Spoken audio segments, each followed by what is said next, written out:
ಕ್ಷೇತ್ರದ ಫಲಿತಾಂಶದ ನಂತರ ಇದೇ ಮೊದಲ ಬಾರಿಗೆ ಎಕ್ಸ್ನಲ್ಲಿ ಅದರಲ್ಲೂ ಕೂಡ ಸಾಮಾಜಿಕ ಜಾಲತಾಣದ ಮೂಲಕ ಮಗನ ಸೋಲಿನ ಕುರಿತಂತೆ ಅನಿತಾ ಕುಮಾರಸ್ವಾಮಿ ಅವರು ಭಾವನಾತ್ಮಕವಾಗಿ ಪೋಸ್ಟ್ ಮಾಡಿದ್ದಾರೆ.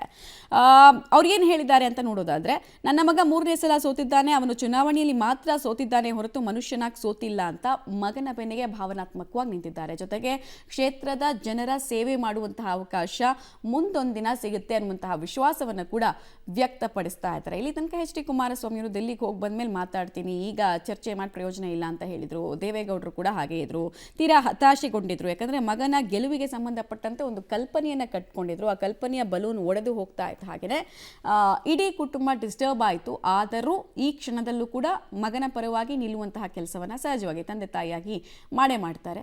ಅದರಲ್ಲೂ ಭಾವನಾತ್ಮಕ ಪೋಸ್ಟ್ ಮೂಲಕ ಅನಿತಾ ಕುಮಾರಸ್ವಾಮಿ ಅವರು ಗಮನ ಸೆಳೆದಿದ್ದಾರೆ. ರಾಮನಗರ ಕ್ಷೇತ್ರವನ್ನು ಪ್ರತಿನಿಧಿಸ್ತಾ ಇದ್ರು ಅನಿತಾ ಕುಮಾರಸ್ವಾಮಿ ಅವರು. ಚನ್ನಪಟ್ಟಣದಲ್ಲಿ ಒಮ್ಮೆ ನಿಂತು ಸೋತಿದ್ರು 2013ರಲ್ಲಿ. ಸೊ ಕ್ಷೇತ್ರದ ಪರಿಚಯ ಆ ಕುಟುಂಬಕ್ಕೆ ಚೆನ್ನಾಗೇ ಇದೆ. ಪುತ್ರನಿಗೆ ತಾಯಿ ಧೈರ್ಯ. ನನ್ನ ಪುತ್ರ ನಿಖಿಲ್ ಕುಮಾರಸ್ವಾಮಿ ಚನ್ನಪಟ್ಟಣ ವಿಧಾನಸಭೆ ಕ್ಷೇತ್ರದ ಉಪಚುನಾವಣೆಯಲ್ಲಿ ಪರಾಜಯ ಹೊಂದಿದ್ದಾನೆ. ಒಪ್ತೇನೆ, ಚುನಾವಣೆ ವ್ಯವಸ್ಥೆಯಲ್ಲಿ ಸೋಲು ಗೆಲುವು ಇದ್ದೇ ಇರುತ್ತೆ. ಒಬ್ರು ಗೆಲ್ಬೇಕಾದ್ರೆ ಇನ್ನೊಬ್ರು ಸೋಲ್ಲೇಬೇಕಾಗತ್ತೆ. ಆದರೆ ಸೋಲಿಗೆ ಅನೇಕ ಕಾರಣಗಳಿರುತ್ತೆ. ಹಾಗಂತ ನಿಖಿಲ್ ಸೋಲಿನ ಕಾರಣಗಳ ಬಗ್ಗೆ ಚರ್ಚಿಸೋದು ನನ್ನ ಉದ್ದೇಶ ಅಲ್ಲ. ರಾಜಕಾರಣದಲ್ಲಿ ನನಗಾಗ್ಲಿ, ನನ್ನ ಪತಿಗಾಗ್ಲಿ ಅಥವಾ ನನ್ನ ಪೂಜ್ಯ ಮಾವನವರಿಗಾಗ್ಲಿ ಗೆಲುವು ಸೋಲು ಹೊಸದೇನಲ್ಲ. ಎರಡನ್ನೂ ಸಮಚಿತದಿಂದ ಸ್ವೀಕರಿಸಿದ್ದೀವಿ. ಗೆದ್ದಾಗ ಬೀಗಿಲ್ಲ, ಸೋತಾಗ ಕುಗ್ಗಿಲ್ಲ. ಸೋತ ಹತಾಶೆಯಲ್ಲಿ ಅನ್ಯರನ್ನ ಹೀಗೆಳೆದಿಲ್ಲ. ನನ್ನ ಮಗನಿಗೂ ಇದೇ ಅನ್ವಯ ಆಗುತ್ತೆ. ನನ್ನ ಮಗನ ಬಗ್ಗೆ ರಾಜ್ಯದ ಜನತೆಗೆ ಹೆಚ್ಚೇನೂ ಹೇಳುವ ಅಗತ್ಯ ಇಲ್ಲ. ಅವನು ಒಳ್ಳೆ ಹುಡುಗ, ಒಳ್ಳೆಯ ಪತಿ, ಒಳ್ಳೆಯ ತಂದೆ. ರಾಜಕಾರಣಕ್ಕೆ ಬರೋಕ್ ಮುಂಚೆ ಒಳ್ಳೆಯ ನಾಯಕ ನಟ. ಅವನಂತ ಒಳ್ಳೆಯ ಮಗನನ್ನ ಪಡೆದಿದ್ದಕ್ಕಾಗಿ ನಾನು ನನ್ನ ಪತಿ ಹೆಮ್ಮೆ ಪಡ್ತೇವೆ. ತಾಯಿಯಾಗಿ ಅವನ ಯಶಸ್ಸನ್ನು ಸಂಭ್ರಮಿಸ್ತೇನೆ. ಅವನಿಗೆ ಕಷ್ಟ ಎದುರಾದಾಗ ಕಣ್ಣೀರಿಟ್ಟಿದ್ದೀನಿ. ನನ್ನ ಕರುಳ ಬಳ್ಳಿಯ ಮೇಲೆ ನನಗಷ್ಟು ಮಮಕಾರ ಇರುತ್ತದೆ ಅಲ್ವಾ.